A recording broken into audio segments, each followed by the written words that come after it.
Baiklah, Assalamualaikum warahmatullahi wabarakatuh. Perkenalkan, nama saya Panji Setia Putra, NIM 18053018. Pada kesempatan kali ini saya akan memenuhi tugas media pembelajaran ekonomi bersama dosen Nita Sofian. Di sini saya akan menampilkan video tentang media berbasis grafis yang materinya yaitu perbedaan ekonomi mikro dan ekonomi makro.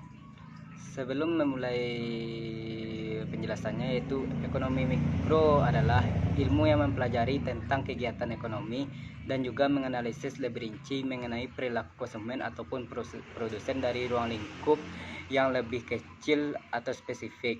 Misalnya, ekonomi mikro menjelaskan situasi keuangan di sebuah perusahaan yang sedang kolaps, atau lebih mudahnya lagi, kondisi finansialnya seorang ibu rumah tangga untuk memenuhi kebutuhan sehari-hari dalam sebulan terakhir.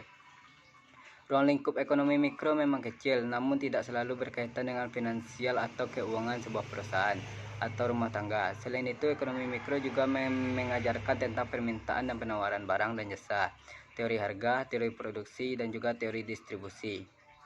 Teori harga merupakan proses awal pembentukan permintaan dan penawaran barang dan jasa yang mana menjadi acuan harga dari produk yang akan dijual. Oleh karena itu, sebelum menentukan penetapan harga, Anda harus melakukan riset terlebih dahulu. Dan selanjutnya itu teori produksi. Sebelum memberikan harga, Anda harus menganalisis biaya produksi yang akan dikeluarkan terlebih dahulu. Selain itu, hitung juga kualitas dan kuantitas bahan atau elemen dasar yang digunakan untuk membuat produksi Anda. Kenapa beberapa teori produksi diperlukan? Agar Anda bisa mendapatkan keuntungan yang maksimal pastinya.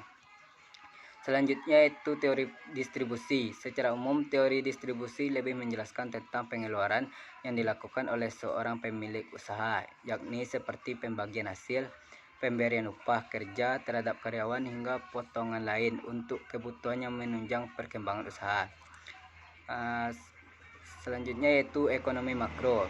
Ekonomi makro menjelaskan kajian secara lebih spesifik.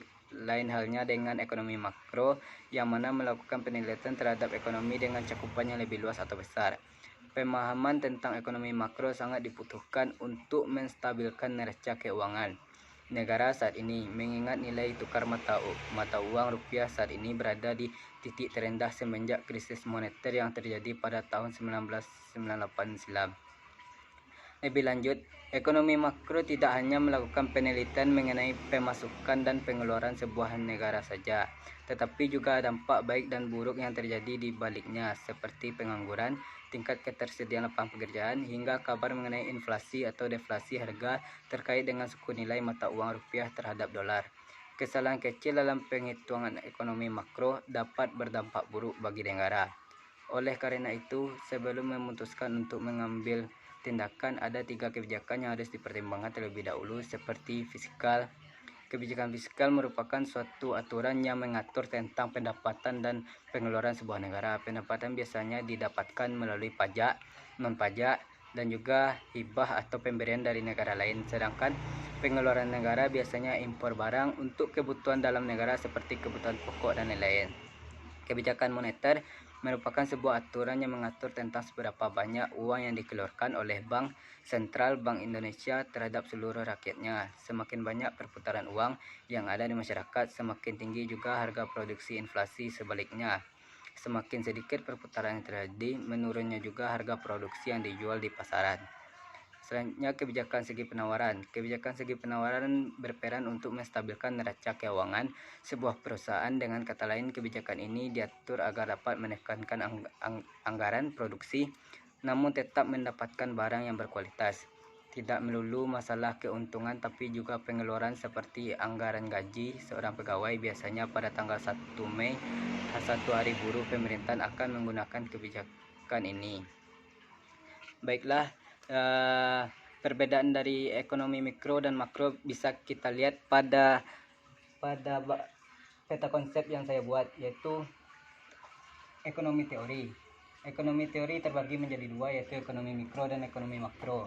Ekonomi mikro mengkaji tentang teori harga, teori produksi, dan teori distribusi. Sedangkan ekonomi makro mengkaji dengan jangka panjangnya, yaitu pertumbuhan ekonomi. tentang pertumbuhan ekonomi. Sedangkan yang jangka pendek mengkaji tentang inflasi, pengangguran, ketimpangan neraca pembayaran. Itulah presentasi yang dapat saya sampaikan.